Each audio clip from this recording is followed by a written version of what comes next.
Hi guys, good afternoon. Dito tayo ngayon sa Salcido, Barangay Salcido mga guys. Dito tayo sa 3 Salcido Place. Nandun yung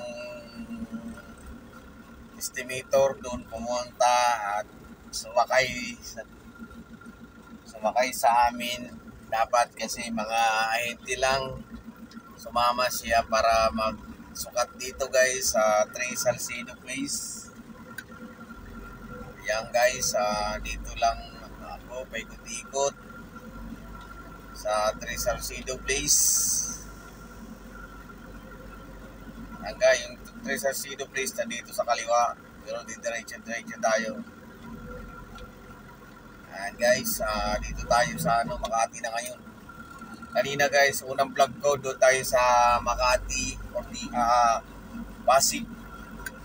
Doon tayo una nag-area kaya ng umaga.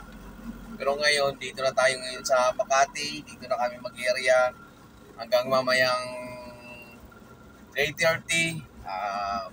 Pabalik back to base na kami, mga kapwa. Ikot-ikot lang ako dito guys kasi pag mag-park ako 60, yun wala pang 20 minutes bababa na yung mga yun kaya ginawa ko, ikot-ikot lang muna ako dito. Yan, nakikita naman nyo guys kung dito kasi sa Makati maraming one way. Kailangan kabisaduhin mo tong Makati dito. Kung matagal ka ng driver dito sa Makati, kabisado mo. Pero kung baguhan ka dito sa Makati, imbis malapit yung pupuntahan mo, makapalayo pa kasi one way, maraming one way rito. Kaya kailangan makabisado mo tong Makati. Marami kasi one way rito mga guys. Guys, paikot-ikot ako dito. Itong kalye na to guys, sa one way to Yung kabila naman kaya na one way rin yun. Dito tayo, paikot-ikot na lang. Dito tayo sa Alparo. Libisti mga guys, Libisti LP, Libisti mga kabiyahero dyan. Mga driver dyan na mga bagito lang sa Makati, ingat kayo dito kasi maraming one way dito kasi.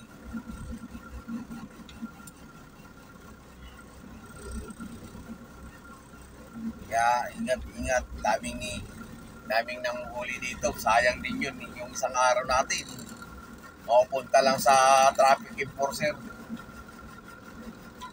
Guys, so ikot ako dito, mamaya pag ikot ko nandun na yun.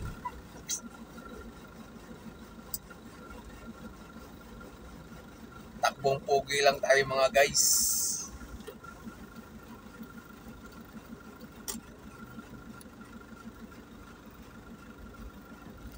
Ito, one way na naman to guys.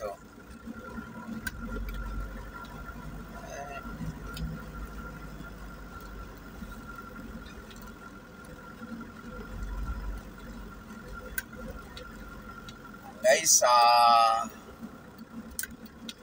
dito naman tayo sa Tordesillas. Ayan.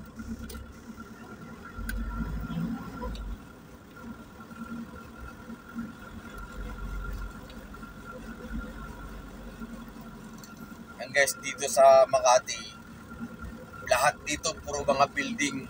Hindi ka makakita dito na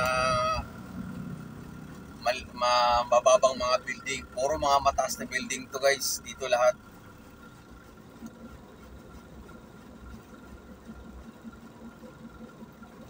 Yan, wala pa. Another ikot tuli. Dahil wala pa, pag-ikot muna tayo dito.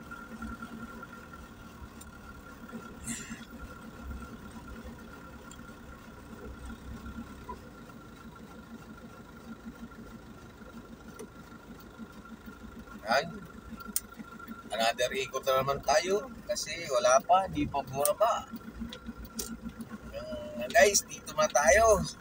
Nandito na yung pagbabalak natin. Sana suportahan nyo yung mga vlog ko.